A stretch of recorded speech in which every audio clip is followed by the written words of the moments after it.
All right, man. Listen, I'm on this entrepreneurship journey, trying to reach wealth, trying to get rich.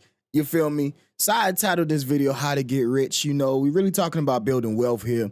And basically, I'm like, why wouldn't I come to the internet and give everybody all of the things that I'm learning as I'm doing the research? Some people may not have time to do all the research. Some people may, they may be doing some research, but they may have missed some things. You feel me? So I'm like, I'm doing a lot of research on how to get wealthy, how to get rich. So let me whatever I learn, I'm gonna bring it to this YouTube channel and I'm gonna tell y'all, just in case y'all may have missed some things, or just in case y'all need to be reminded of some things, or just in case, y'all may not have time, y'all can cut this video on and I'm gonna go and do the research, and we can go on this journey together.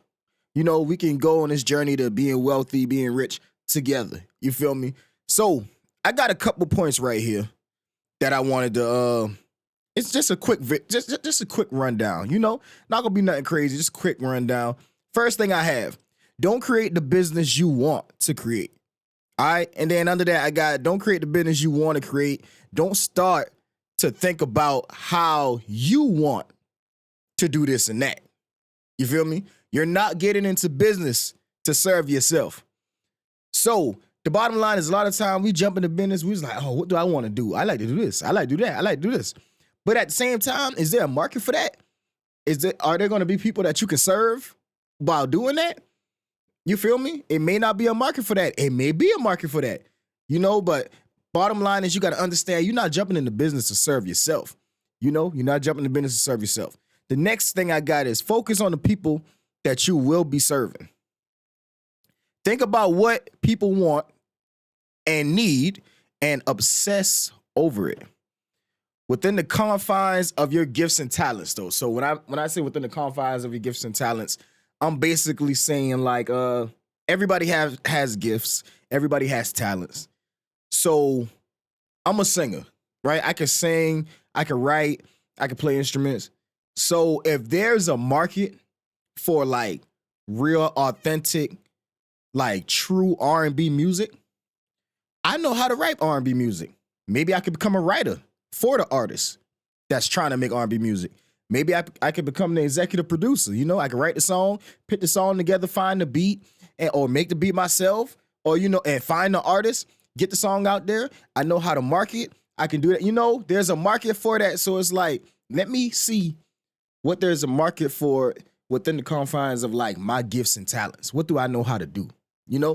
If I see that there's a market for people who want to learn how to beat the drum, I know how to beat the drum, so I could just turn videos on. I don't have to be the number one drummer.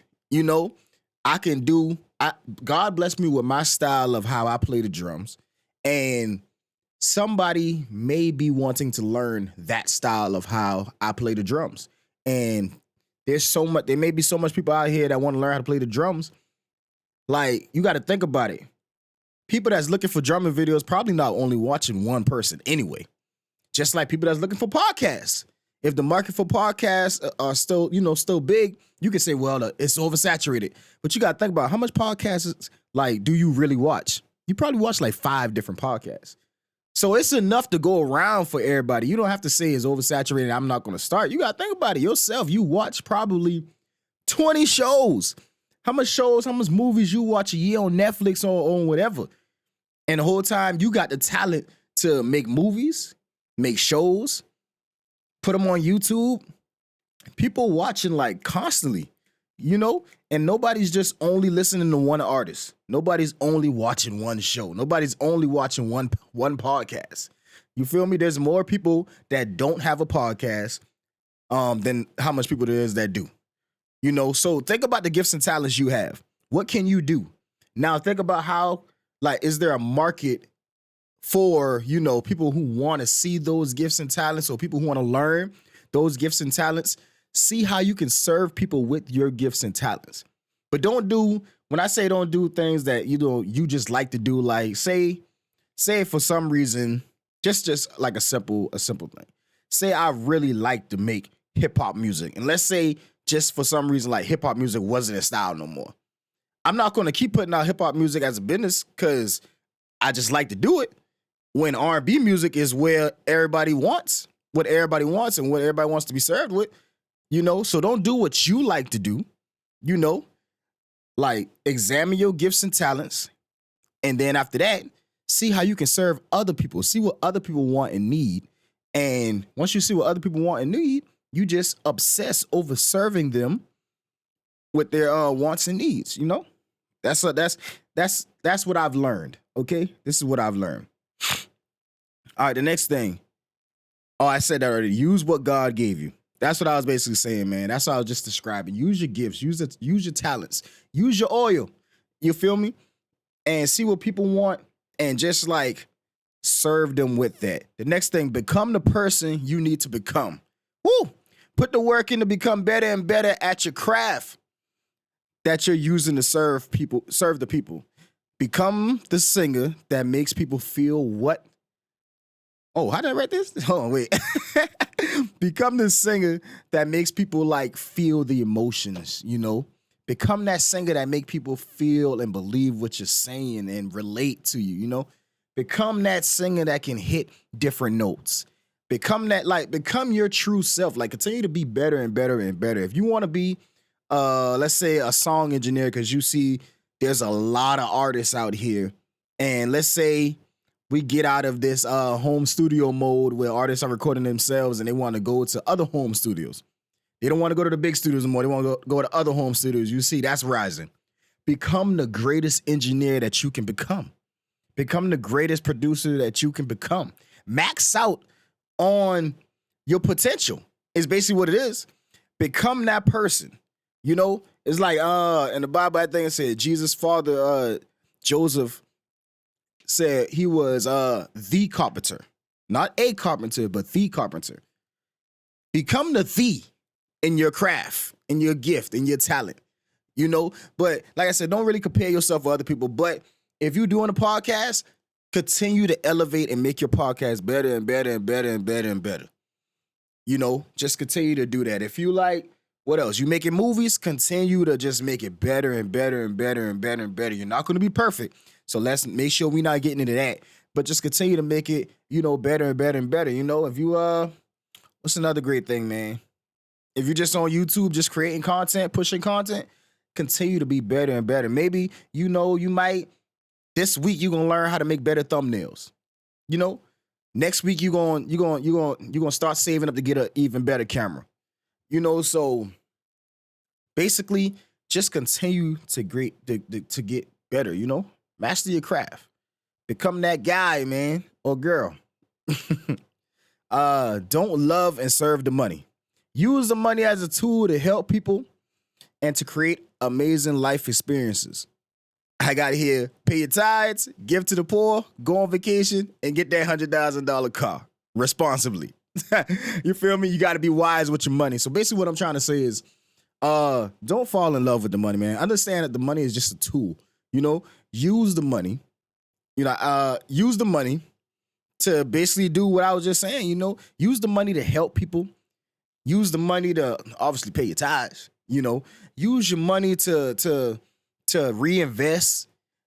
Use your money to create life experiences. You wanted to go on a cruise. You wanted to go to Jamaica. You wanted to go, someplace tropical, whatever. Use the money to enjoy life. Enjoy life. Use the money to get that car that you wanted. There's nothing wrong with having a nice car.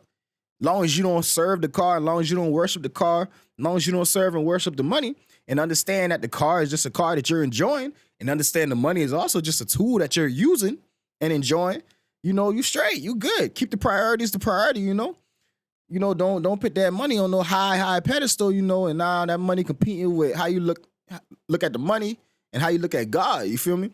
That's all it is, man. And here I got love and serve the people. Use the money to love and serve the people around you while also enjoying it yourself. But don't forget to build the wealth for your generations to come. All right? Your generations to come. All that is like motivation, man. You thinking about it 300 years from now. You want, think about if you was able to build something, right?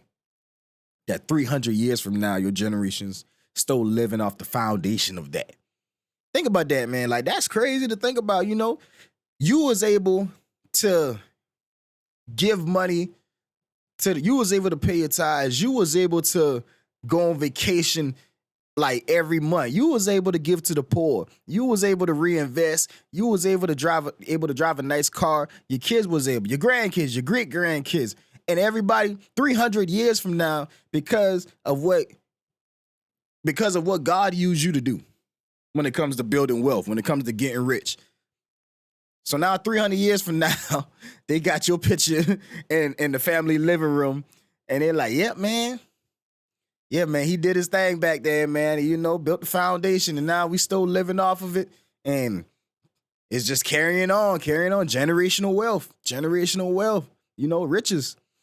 And so, like, you just use that as motivation, man, to be like, yo, we're going to go and do this, man. We're going to actually enjoy life. We're going to stop letting the devil trick us into thinking that money is bad. We're going to stop letting the devil trick us into being poor. We're going to go ahead and get this guala, man. You feel me? We're going to go ahead and get it. And we're going to use it to serve the people, you know, and we're going to enjoy it, you know.